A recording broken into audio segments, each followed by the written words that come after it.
Atama bekleyen biz öğretmenlerin temennisi, sesimize kulak verilmesi, umudumuza ışık olunması ve buna bağlı olarak mezun olmuş ve mezun olacak öğretmenlerimizin hem kendi hem de ülkenin yarınlarına daha umutlu bakabilmelerine yardımcı olunmasıdır.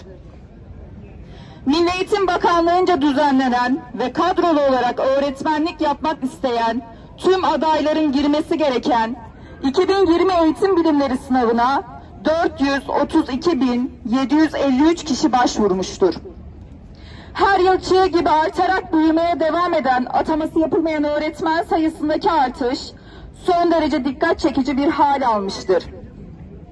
Gelecek yıllarda işin içinden çıkılamaz bir hal almaması adına 2021 yılında yapılmasını talep ettiğimiz ikinci bir 40.000 atama ile 60.000'e tamamlanmış öğretmen ataması, yukarıda belirttiğimiz ataması yapılmayan öğretmen sayısıyla kıyaslanınca 60.000 öğretmen atamasının gerekliliğini bir kez daha anlıyoruz.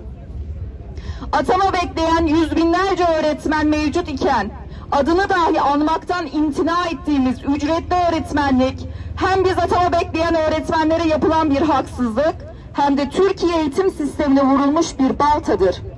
Alakasız bölümlere, alakasız branşların yerleştirilmesiyle eğitim adına günden güne korkutucu bir tablo çizmeye devam eden ücretli öğretmenlik, hem öğretmenlerin branşlarına hem öğretmenlerin eğitim hayatları boyunca verdikleri emeklere hem de Türkiye eğitim sistemine yapılmış ve ivedilikle dönülmesi gereken büyük bir yanlıştır. Atamamız yapılmadığı için öğretmen değil, öğretmen adayı olarak anılmamız bizi derinden üzmektedir.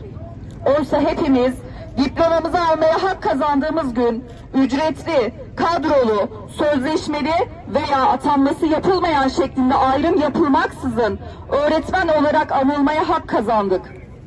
Öğretmen olmak, devletin bir kurumuna atanmak demek değildir.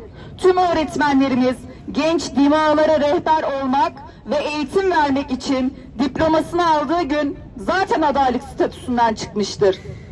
En son yayınlanan Sayıştay raporu verilerine göre ülke genelinde ihtiyaç duyulan 138.393 öğretmen açığı bulunmaktadır.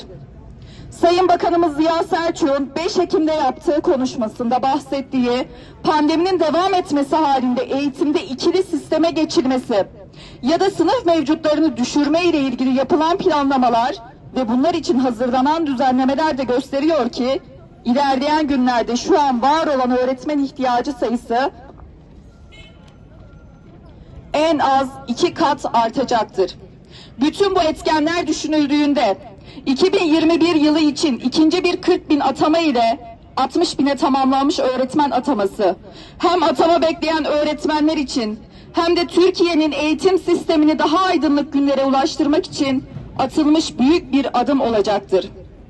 Atama bekleyen öğretmenlerin var olan problemlerini ve çözüm önerilerini sunduğumuz bu yazımızda bütün atama bekleyen öğretmenlere umut olacağınızdan, biz öğretmenleri geleceğe daha emin adımlarla ulaştırmak için hazırladığımız problemleri görmezden gelmeyeceğinizden son derece eminiz.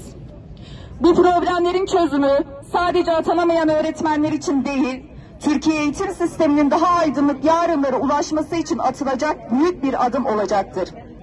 Ülkece buna destek çıkılması, yarınlarımızın eğitim sistemini olumlu yönde etkileyeceği gibi öğrencilerine kavuşacağı günün hayaliyle gün sayan, hala umudunu yitirmemiş, ataması yapılmayan öğretmenlerimize ve yetiştireceği mutlu nesillere umut olacaktır.